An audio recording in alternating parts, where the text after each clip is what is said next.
Yes, I am well and truly back, and what better way to return than a championship prediction? My first one for 3 years. It's been a while, so let's hope my ball knowledge is a little bit better.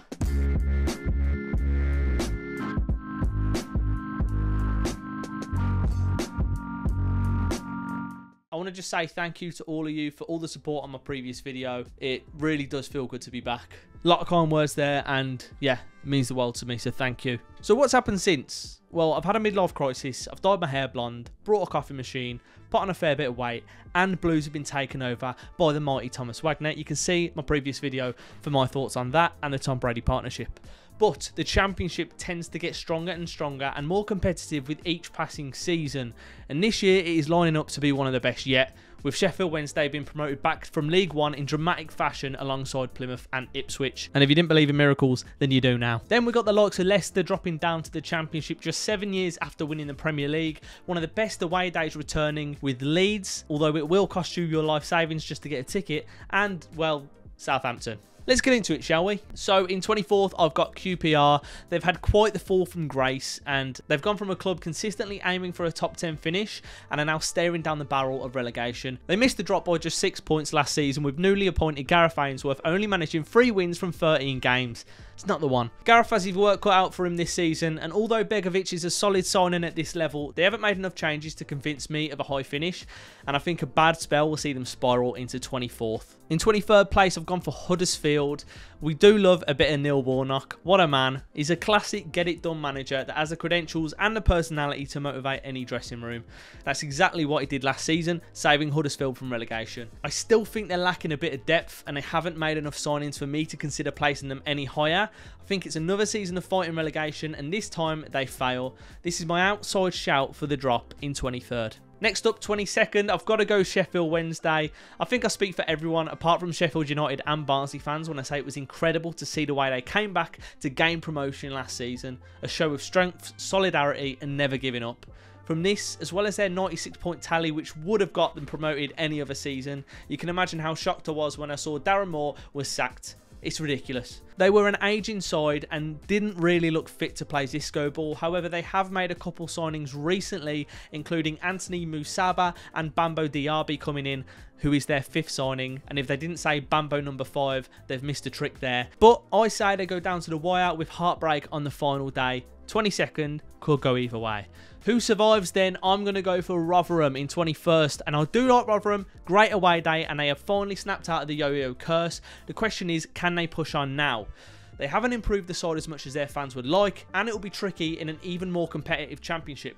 But I've got them to just stay up on the final day, with Sheffield Wednesday being the ones that go down, of course. In 20th, another team that will be fighting relegation, I think, and I might have had them to go down this season, but the signing of Aaron Ramsey is an excellent one, as long as they can keep him fit. But even if not, I think he's going to be an absolute presence in the dressing room, especially in those closing games where you're fighting to stay up. The change of manager is a risky move, but look, he's unproven, and it's yet to be seen whether he'll be able to take this team forward or not. But Vincent Tan seems to be keen to try something new. I'm going to say they stay up. 20th place.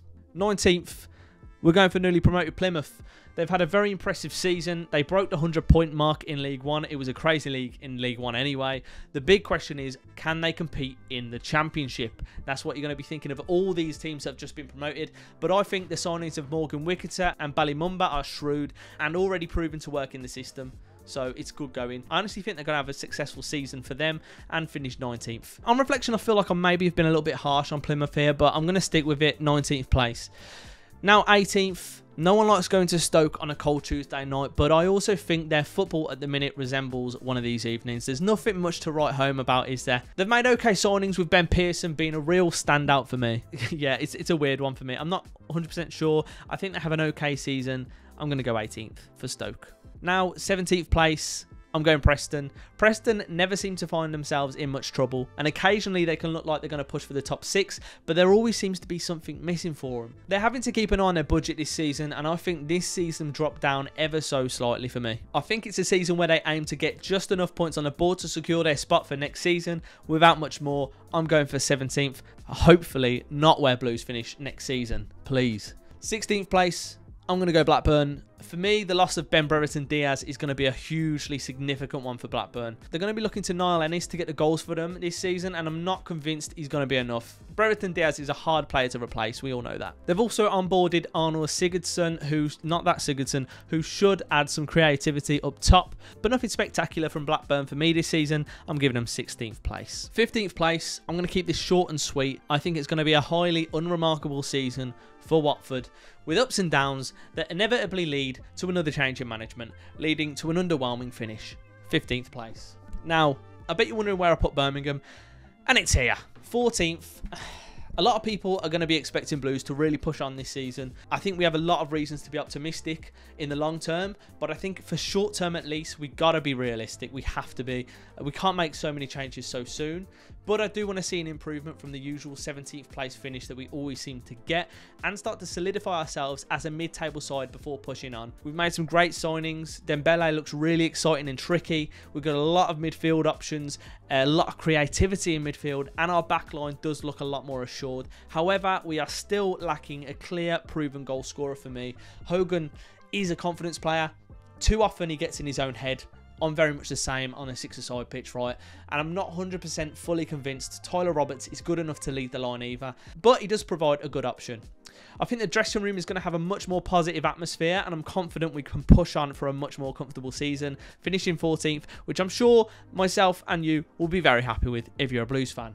Next up, 13th place, Norwich. Failed to bounce back from relegation with an underwhelming 13th place finish last season. Wagner was appointed in January, not Thomas Wagner, by the way. And it'll be interesting to see how he sets this team up with a full pre-season and another transfer window. They've made some decent signings such as Shane Duffy and Ashley Barnes on free transfers, but I don't think they've got what it takes to really make a push for the playoffs. So I think they finish in 13th place. But what about their rivals? What about Ipswich? I hear you ask. Well, I've got them 12th. Slightly ahead of their neighbours. Yes, Ipswich are well and truly back, and for the first time in a while, the East Anglian derby looks more competitive than ever, and I've tipped Ipswich to finish above Norwich. Kieran McKenna is another young, exciting manager with a pedigree in the game, and I think if they can continue their impressive form from last season and keep that momentum going, then they can finish high up in the table, and I'm going to put them 12th. This is my shout for a high finish from League One for me. So, will they be able to finally finish above Norwich? I say yes. And now, speaking of neighbours, in 11th place, I've gone for West Brom. The signing of Josh Mayer has finally put an end to the biannual rumours of him going to Blues. Thank God. A great player in his Sunderland days, but since moving to Bordeaux, his 2 championship loans at Fulham and Stoke saw him return just 4 goals from 30 games. So why were we so obsessed with him? Baggies are a talented team. They've got a good manager, but I don't see Baggies pushing for playoffs this year. I'm going to go for a respectable kind of 11th place finish from me. In at number 10, Swansea. Michael Duff takes charge of Swansea this season after just missing out on promotion thanks to a spirited Sheffield Wednesday. What a game that was. What a playoffs.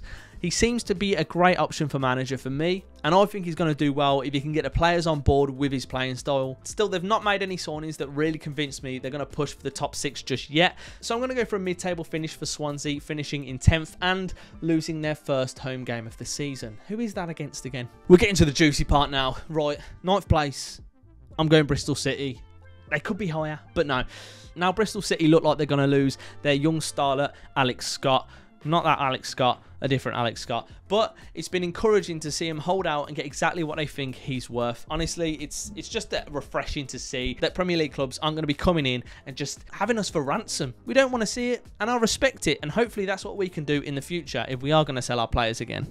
They've signed Ross McCrory, who's had an impressive season with Aberdeen, as well as Rob Dickey, who should shore up the back line. It looks like Tommy Conway could really impress this season, and I think Nigel Pearson could guide them to a solid 9th place finish. He's a good manager. In at number 8, just missing out on playoff, I've gone for Millwall. You know, over the years, they've established themselves as a solid championship side, and I think it's only a matter of time before they're going to sneak into the playoffs. This season, however, I think it's going to be tougher than ever. I'm going to have them this season flirting with the playoffs, but once again, falling short in 8th place. In at 7th place, I've gone for Hull. They're another team managed by a young up-and-coming manager, Liam Rosenor,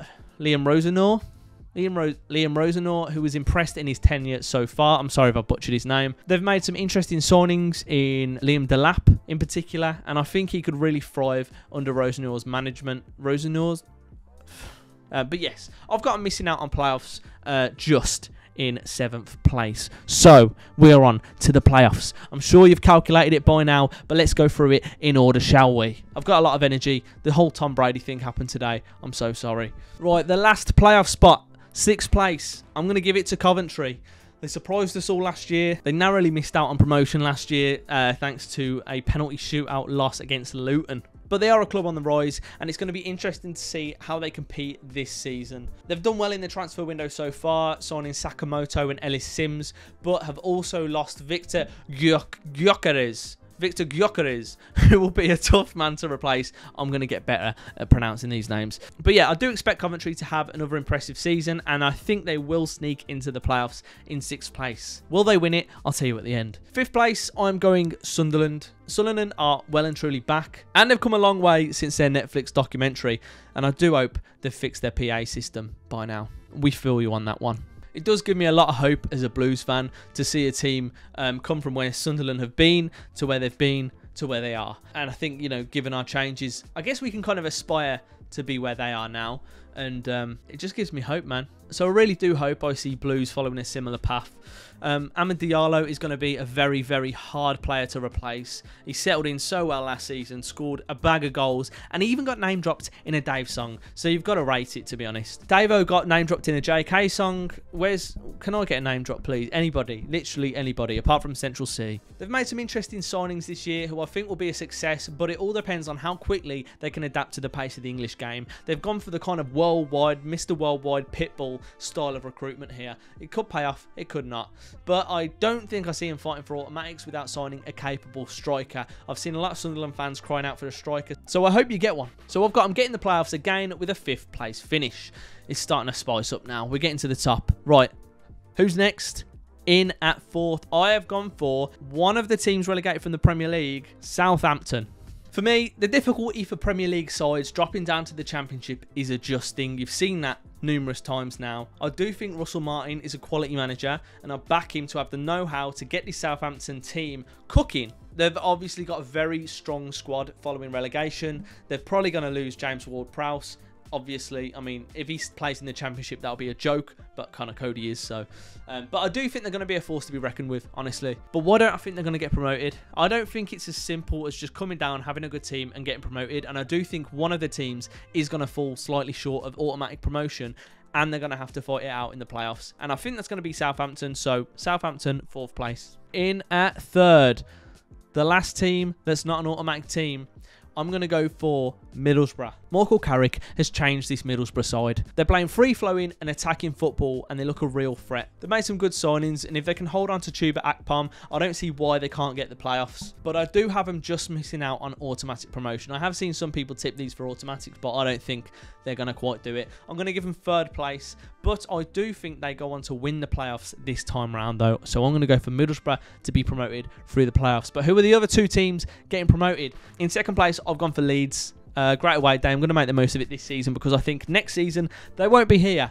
I think they're going to be playing in the Premier League. We all saw last season that the Allardyce effect didn't really work out, and now Leeds are fighting it in the Championship once again. As I said, it's bringing back one of the best away days to us, so I'm very happy for that. Daniel Farke is a manager who knows the league, and he knows how to get teams promoted in a stylish manner, playing good football.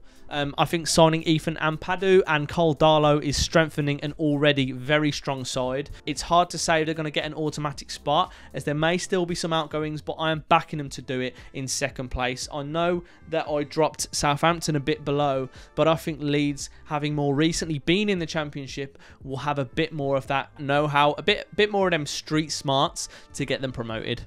And finally, obviously, winning the Championship. I haven't seen a prediction out here that hasn't predicted Leicester to win the league. If they don't, it will be a huge disappointment because they've got a ridiculous team. But it is Leicester. When a Championship side signs Connor Cody and Harry Winks, you know they're not messing about. They're going to cook. They're here to cook. Not only do they have all them parachute payments, they've also netted 80 million, just under 80 million, for Barnes and Maddison. And even without them, right, their team is still absolute night and day compared to the rest of the league. They simply have to win it, so I've put them in 1st place. I think they're going to do it. I think it's going to be fairly easy for them. I'm putting my neck on the line there. They're going to finish 9th now, aren't they? Anyway, that's it. That's my Championship predictions. I've got a dry mouth from all that talking, man. I hope you've enjoyed this. Am I going to get 90% of these wrong? Of course. Whoever gets predictions right, but it's just a bit of fun. We might come back at the end of the season and see how successful I've been with my predictions. Historically, they've been terrible. So don't take everything literally, you know. Take it all with a pinch of salt. If you don't like where I put your team, be happy to know I'm probably wrong, okay? That's fine. Let me know where you think your team is going to finish, as well as your bottom 3 and top 6. Who's going to win the playoffs? Who's going to get automatic promotions? Let me know in the comments below. We'll come back around to it when I do my end of season video and see if anyone was correct. Oh, that'd be a bit of fun, wouldn't it? Thank you for having me again. It's been a lot of fun getting back into YouTube, and I feel like I've really got the passion back for it, so I'm very excited. I'm very excited indeed. Can't wait to bring the vlogs back, and I will see you in the next one, guys. Love you very much. Keep right on. Up the Blues. Tommy Wagner. Tommy Brady, baby. Let's go.